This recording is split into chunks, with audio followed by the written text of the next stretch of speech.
Hello hi రా, అందరు ఎట్లున్నారు? మనలాంటి నాన్ వెజ్ లవర్స్ అయితే చాలామంది ఉంటారు. కాకపోతే వాళ్ళు డైలీ చికెన్, మటన్, ఫిష్ తెచ్చుకోవాలంటే అసలుకే మనది ఏమంటారు, మధ్యతరగతి కుటుంబాలండి. డైలీ తెచ్చుకొని తినాలంటే అసలు మనకు కుదరదు కదా. కానీ ముక్కలేందే ముద్ద దిగదు. నాలాంటి వాళ్ళ కోసం ఈరోజు ఈ కర్రీ. నేనైతే ఈరోజు గోంగూర రొయ్యల కర్రీ చేస్తున్నాండి. ముందైతే నేను 100 గ్రామ్స్ రొయ్యల్ని మంచిగా సిమ్లో పెట్టి వేయించుకోవాలండి. ఈ లోపైతే నేను ఛాయ్ వేడి చేసుకుంటా. ఛాయ్ లవర్స్ అండి, ఛాయ్ లవర్స్ ఒకసారి కామెంట్ చేయండి. ఇవైతే సిమ్లోనే పెట్టుకొని వేయించుకోవాలి. మనం సిమ్లో పెట్టి వేయించుకోవడం వల్ల దాంట్లో ఉన్న ఫ్లేవర్ అంతా బయటకు వస్తుంది. ఈ లోపు మన ఛాయ్ కూడా రెడీ అయిపోయింది. నేనైతే డైలీ 5 టైమ్స్ అన్న తాగుతా ఛాయ్. తాగకపోతే తలకాయ నొప్పి అస్సలు తగ్గదు. చాలాసార్లు నేను అనుకున్నా బంద్ చేద్దాం బంద్ చేయాలి, తాగకూడదు, మంచిది కాదని. కానీ నా వల్ల అస్సలు కావట్లేదండి. పెళ్ళికి పోయినా, ఫంక్షన్ పోయినా, పట్టు చీర కట్టుకున్న, నైట్ వేసుకున్న, డ్రెస్ వేసుకున్న ఛాయ్ తాగాల్సింది. ఈ లోపు మన రొయ్యలు కూడా రెడీ అయిపోయినాయి. మనకి గోల్డెన్ బ్రౌన్ కలర్లోకి వచ్చిన దాకా వేయించుకోవాలి.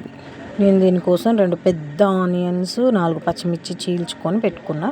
ఇవి మనం డైరెక్ట్గా చేయితోటి ఒలవాలంటే చాలా టైం పడుతుందండి. నాకు ఈ ట్రిక్ తెలుసు. ఇది ఒక నీట్గా శుభ్రంగా ఉతుక్కున్న క్లాత్లో వేసి కింద ఇట్లా కొడితే ఊడిపోతాయండి. ఇవైతే నేను శుభ్రంగా కడిగి పెట్టుకున్నా. ఒక 3 టైమ్స్ కడుక్కోవాలి. తర్వాతకి మనం అదే ప్యాన్ పొయ్యి మీద పెట్టుకొని స్టవ్ వెలిగించుకొని అది హీట్ అయినాక అందులో ఎక్కువనే పోసుకోవాలండి ఆయిల్. గోంగూర ఎక్కువ ఆయిల్ పీల్చుకుంటుంది. ఎక్కువ ఆయిల్ పోసుకొని అది హీట్ అయినాక అందులో మనం ముందుగా శుభ్రం చేసి పెట్టుకున్న రొయ్యలు వేయాలి. ఈ రొయ్యలు గోల్డెన్ బ్రౌన్ కలర్లో వేగాలండి మనకు ఆయిల్లో. ఇవి వేగిన తర్వాతకి మనం తీసి పక్కకు పెట్టుకోవాలి. ఇవి కూడా గోల్డెన్ బ్రౌన్ కలర్లో వేయించుకోవాలి. ఇవి అట్లా ఆయిల్లో వేయించుకొని గోల్డెన్ బ్రౌన్ కలర్లోకి వచ్చినాక మనం మామూలుగా ఎల్లిపాయ కారం చల్లుకొని ఉత్తి తిన్నా బాగుంటుంది. అవి తీసుకున్న తర్వాతకి ఒక బౌల్లోకి తీసుకున్న తర్వాతకి అందులో కొద్దిగా జీలకర్ర, మనం ముందుగా కట్ చేసి పెట్టుకున్న ఆనియన్స్, పచ్చిమిర్చి వేసి గోల్డెన్ బ్రౌన్ కలర్లోకి రానివ్వాలి. అవి వేగిన తర్వాతకి మనం కొంచెం అందులో 1 స్పూన్ పసుపు వేసుకోవాలి. అయితే నాకు ఈ వంట చేసేటప్పుడు ఒకటి గుర్తొచ్చిందండి. నా చిన్నప్పుడు జరిగింది. అంటే మేము స్కూల్ డేస్లో ఉంటాం కదా, ఆ టైంలో జరిగింది. సారు మామూలుగా ఒక్కొక్కరిని ఆ రోజు స్పోర్ట్స్ పీరియడ్ అంటారు కదండి, అంటే ఖాళీ పీరియడ్ స్పోర్ట్స్ గేమ్స్ ఆడుకోమని వదిలేస్తారు కదా. అట్లా వదిలేయకుండా మా సార్ ఏం చేసిండంటే క్లాస్లోనే కూర్చోబెట్టి మనకి స్వతంత్రం ఎప్పుడు వచ్చింది అని అడిగితే నార్మల్గా అప్పుడు నేను సిక్స్త్ చదువుతున్నా. అయితే నేను అన్నా లేచి, సార్ నేను చెప్తా సార్ అంటే చెప్పమ్మా అన్నాడు. నేను లేచి అన్నగా, ఒక ఆడపిల్ల అర్ధరాత్రి నడి రోడ్డు మీద ఒక్కతే తిరిగితే అప్పుడే నిజమైన స్వాతంత్రం సార్ మనకి అని చెప్పిన. అయితే అప్పుడు మా క్లాస్లో బాయ్స్, గర్ల్స్ అందరు నవ్విరు, పడి నవ్విరు. సర్లే నవ్వుకుర్లే, రేపటి రోజున అదే నిజమైద్దని అనుకున్నా.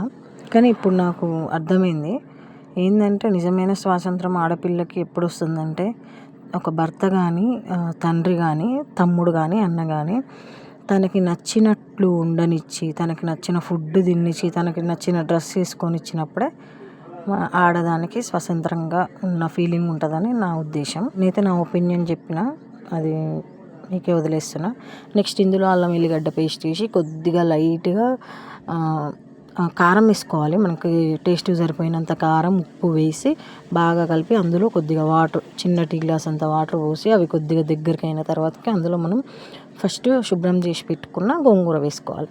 అది క్యాప్ పెట్టి ఉడకనిచ్చి అది పూర్తిగా ఉడికిన తర్వాతకి కొద్దిగా లైట్గా కలుపుకొని మనం కొద్దిగా, అంటే ఫస్ట్ రొయ్యలు ఉంచొద్దండి. రొయ్యలు ఉంచితే వేరే చేపలు వేసినా ఏం కాదు, కానీ రొయ్యలు అయితే మొత్తం మెత్తగా అయిపోతాయి. అందుకని నేను తీసేసిన ఫస్ట్ ఫ్రై చేసి. అట్లానే పచ్చి కూడా ఉంచొద్దు, స్మెల్ వస్తుంది. ఆయిల్లో డీప్ ఫ్రై లెక్క చేసి తీసుకోవాలి. ఇప్పుడైతే మనకి కరెక్ట్గా వచ్చిందండి ఆ గోంగూర, మనకి మంచిగా మగ్గిపోయింది. ఇప్పుడు మనం ముందుగా ఫ్రై చేసి పెట్టుకున్న రొయ్యల్ని అందులో వేసుకోవాలి. నాకు చాలా ఇష్టం రొయ్యలు, అందుకని ఎక్కువ క్వాంటిటీ తీసుకున్నా.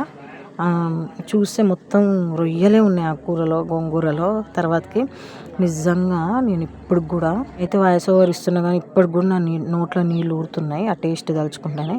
ఇదైతే మన చిన్న బిస్కెట్ డబ్బాలు అవి ఉంటాయి కదండి, కుకీస్ వచ్చిన డబ్బాలు, అందులో మా అమ్మమ్మ మట్టి వేసి ధనియాలు, మెంతులు అవి జల్లి ఉంచింది. ఇది మేము హార్వెస్ట్ చేసిన కొత్తిమీర. అంటే అది మన తోటలో, మా తోట కాదు, మామూలుగా మన ఇంట్లో పెంచుకున్నది ఏదైనా మనకు అదొక ఆనందం. కానీ స్మెల్ చాలా బాగా వస్తుందండి. మన హైబ్రిడ్ కొత్తిమీర లెక్క కాదు, మస్తు స్మెల్ వస్తుంది. లైట్గా ధనియాల పొడి కూడా చల్లుకోవాలి, కొద్దిగా చల్లుకొని మనం బాగా మగ్గనిచ్చి స్టవ్ ఆఫ్ చేసుకోవాలి. ఇదైతే వేడి వేడి రైస్లకైనా చపాతీలకైనా ఏకదమ్ ఉంటుంది. నా మాటని ఒక్కసారి ట్రై చేసి చూడండి, మీకు సూపర్ అంటే సూపర్గా నచ్చుతుంది. నన్ను నమ్మండి, ఒకసారి ట్రై చేయండి. మన వీడియో ఫస్ట్ టైం చూస్తున్న వాళ్ళైతే మన ఛానల్ని సబ్స్క్రైబ్ చేయండి, లైక్ చేయండి, షేర్ కూడా చేయండి. బాయ్. ఆగండి అట్లా గమ్మున పోకుండా లైక్ చేసిపోండి. బాయ్.